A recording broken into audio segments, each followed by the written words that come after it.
you? I hope you are doing well. So, let's just jump into it. Jump, jump, jump, jump, jump. Okay, let's just go right into it, alright? Alright, I'm finished clowning. At least I think I am. So, one thing I want to tell y'all when you're dealing with people who are mentally disordered, stop being a lifeguard. Stop trying to save somebody's life. You're not a lifeguard. Stop trying to save someone's life. You are not a lifeguard. Everybody I know, and I know a lot of people that are not right, not a one of them has, no, let me backtrack. I was going to say not a one of them has been to therapy, but that's not true. Lee Hammock is a self-aware narcissist, and he's on YouTube, TikTok, and Instagram, and who knows where else. He's all over social media. He's Lee Hammock. I have a lot of respect for him because he went and got therapy, and he's still in therapy. In fact, he wants to increase his therapy because he's going through some changes right now, and those changes are putting a lot of stress on him, okay? So, I'm hoping there's enough lighting. So anyway, stop taking on projects. Women, stop raising men. Stop bringing them in like a stray dog and putting clothes on them and teaching them how to do this, that, and the other. If he's a grown-ass man, you don't need another child. Don't y'all have children? You focus on your children. A grown man is not a child. If you're that desperate to take care of something, get a puppy. All right? Stop trying to save somebody's life. Stop trying to fix them. Stop trying to get them to go to therapy. They ain't doing it. Lee will do it, and he has done it. But he lost a lot before he got a wake-up call. His wife left him numerous times before he got a wake-up call. Well, not numerous. I mean, a couple of times that I'm aware of. And when their son was born, left with the baby. And he finally got a clue. You know? And sometimes it takes a person to lose everything before they get a clue.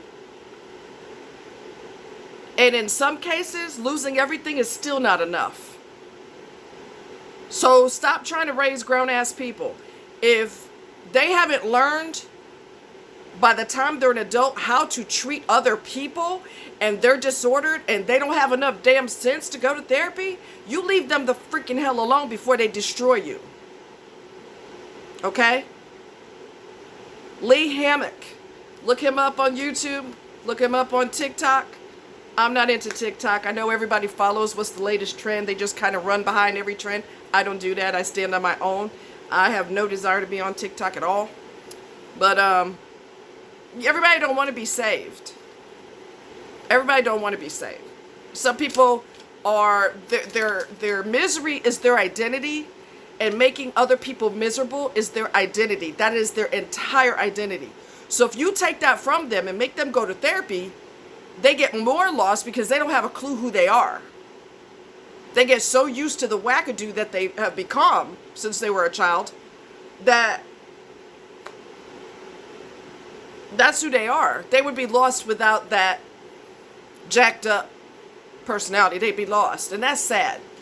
Lee, like I said, he lost his wife a couple of times. She's like, look, I'll raise the kid by myself. Now they got 2 kids, but I'll raise the kid by myself. I ain't got to put up with you. And that's how it should be. You're trying to fix somebody who don't want to be damn fixed. Lee is an exception to the rule. He's the only exception that I know of because most people do not want to change. They think everybody else needs to change. Which tells me that you need therapy more than anybody else. You need to be skipped to the front of the line because you just don't get it. Some people are so miserable, they cannot function without their miserableness. That is who they are. That is their identity. They're thrilled to death to be that way. As long as their life continues to go in a way that they think it should go, and they've got their creature comforts and nothing drastic has happened to them, they're not changing. And even when they lose everything important to them, they still won't change. So Stop trying to fix people. You can't. All right? They have to make the decision on their own to change. Right now, they're having too much fun making enemies. So that's the way it is. So here's some signs of a psychopath. All right? Not all psychopaths are killers. This information comes from courtesy of Dr. Myers, Myers, with Med Circle. Dr. Myers with Med Circle. He is a clinical psychologist, I believe. All right? Some of these traits also fit narcissism. In fact, with cluster B personalities, period, you will see a situation where, let me see if I can turn this light on. I don't know if I can. Okay, there we go. A little bit of backup light. That's better. All right. Anyway,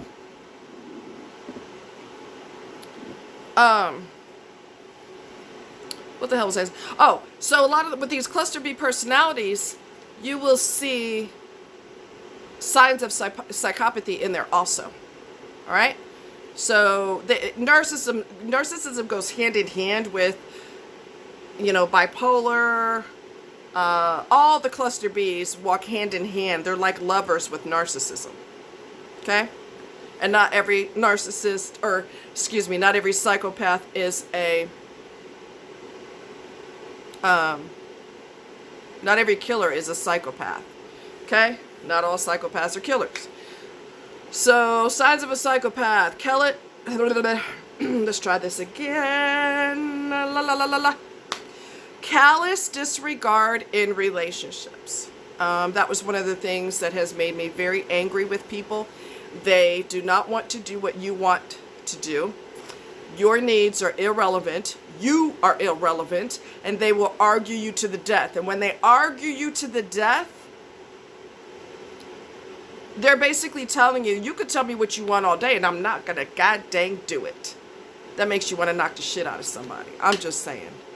So, signs of psychopathy. Callous disregard in relationships. What you want is, who cares? They don't show remorse. Narcissists are the same way. They don't show remorse. They just don't give a shit. If it doesn't hurt them directly, who cares? All right? Can be aggressive, but not all are murderous. Again, these are signs of psychopathy. They exploit others because they only care about their needs. Your needs are irrelevant. Your needs are irrelevant. It doesn't matter what you need. It doesn't matter that you need your medication today from the pharmacy. It doesn't freaking matter. Okay? Anyone could gripe all day. Everybody could tell this person, this is not the most logical way to do this. And the person will still argue to the death because they don't give a shit. Okay? Argue to the death. Argue, argue, argue. Because your needs are irrelevant. I just want to repeat that again. They exploit others because they only care about themselves. They only care about their needs. That's like super crucial, especially with malignant narcissism. Okay? No equality or real intimacy. No equality or real intimacy. Right. So their needs are always going to be more important than yours. Everything will be put before you and your needs, before the kids' needs, before your needs. Everything that they want is more relevant than what any of you want. It will always be that way as long as you stay with this person until or if they get into comprehensive counseling like Lee has done. I'm very, very proud of Lee. I will always be proud of him because he's not a dunce. He actually knows that he needed to get help and he gets it. And if he needs more therapy, he goes once a month now. He's smart enough to know, and he's in touch with himself to know, I'm going through some things right now. It's increasing my stress. I better get a little bit more therapy this month rather than once a month. I better go more because I'm just a bear to deal with, So he is self-aware. I do feel that he's on the lower spectrum so far as narcissism goes. But he can make, and has made his life, his wife's life and the children's lives a living hell. And that's why he went to therapy. He was tired of that. And he didn't want to lose his entire family, and that's what he was heading towards. They provide circus sex. They can be good in bed because they're using sex as a form of manipulation. We've talked about this before. I want you to be trapped into this great sex that we're having. I want you to make sure that I want to make sure you never leave me, because I'm going to do all kinds of tricks that nobody else does. Don't get hooked into that. Learn how to divide your emotions from sex, because one has nothing to do with the other unless there's emotions on both sides. If there's emotions on one side, you're being manipulated, okay? And sex is a good manipulator because people get silly in the head. When they have sex with somebody, they merge their emotions into that. Everything is a game to them. That doesn't go just for narcissism, it goes for psychopaths as well. Everything is a game. Everything is a mind game. Okay?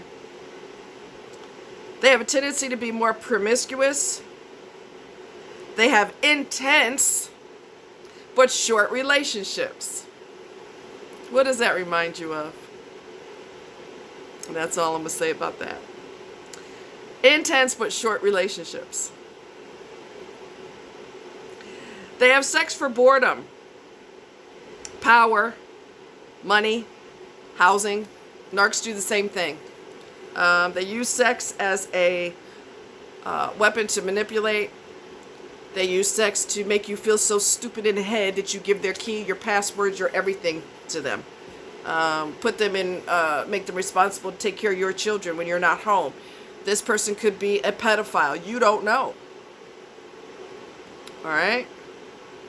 Stop letting people move into your house. Your house is not a bed and breakfast. Stop letting every Tom, Dick, and Harry move into your house.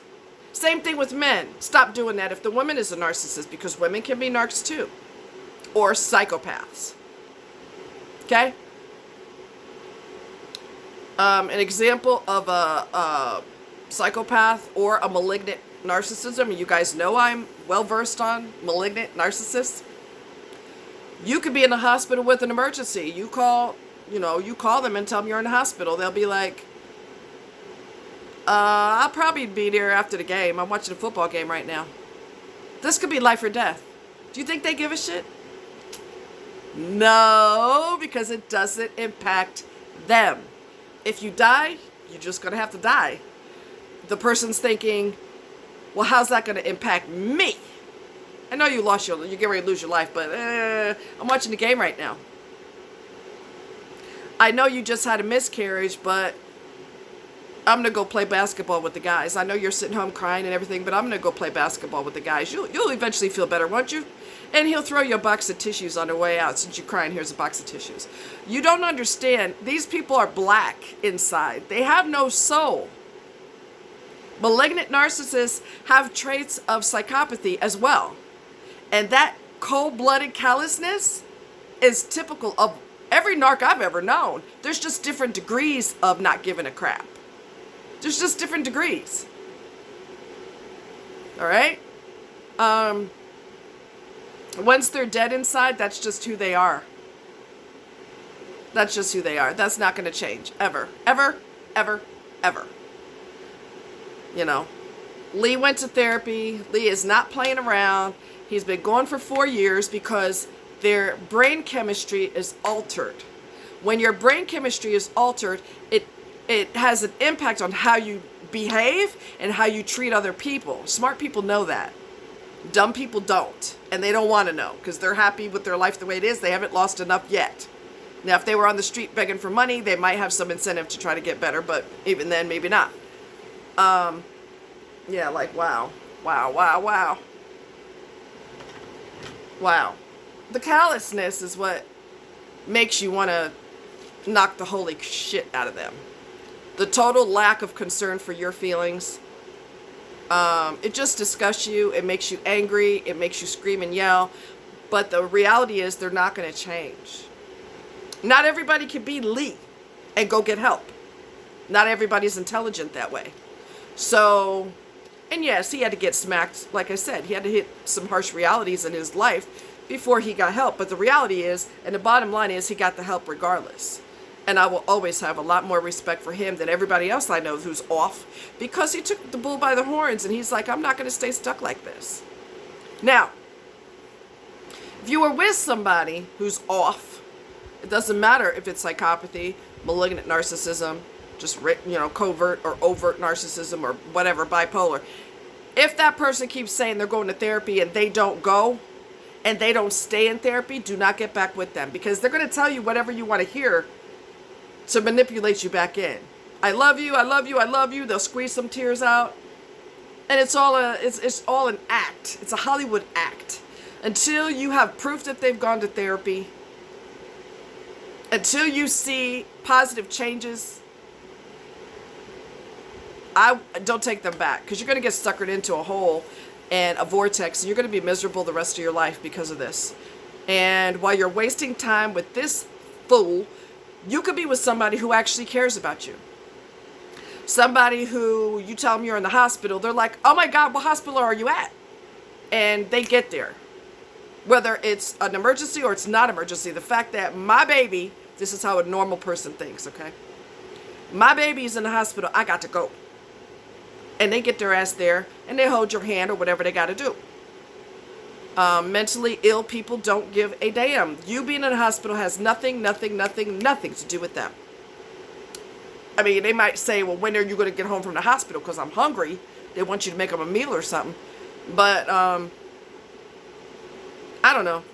Their coldness is just probably one of the most mind-blowing things. And the way they manipulate other people, we talked about that. That's called triangulation. So, not every narc, this is important too, not every mentally disordered person behaves the identical way. A lot of them do the same behavior. That's why we have a tendency, those of us who have dealt with their bullshit, we have a tendency to go, did they go to college for this or something? Because they all do the same thing. But not all of them do exactly the same things. Some scream and holler. Some of them are super quiet and never raise their voice once, but they are manipulating the hell out of everybody. Everybody's being played like a chess game. And they seem like they're so nice and so sweet. And everybody falls into their trap, but only the people that are the closest to them know that that's a facade. I call it the politician personality. Hey, how are you? It's great to see you. Some narcs are so dead inside, they don't even do that. Some psychopaths are the same way. They're so damn dead inside, they don't even put on a front. Hey, how you doing? It's great to see you. Top of the morning to you. Some of them are just so dead emotionally, they can't even do that. They're just like, hey, how you doing? And that's as much as you're going to get. Not all of them are identical. Some of them, do different things. A lot of them do the same stupid things, but not all of them behave identically. Not all of them manipulate the exact same way.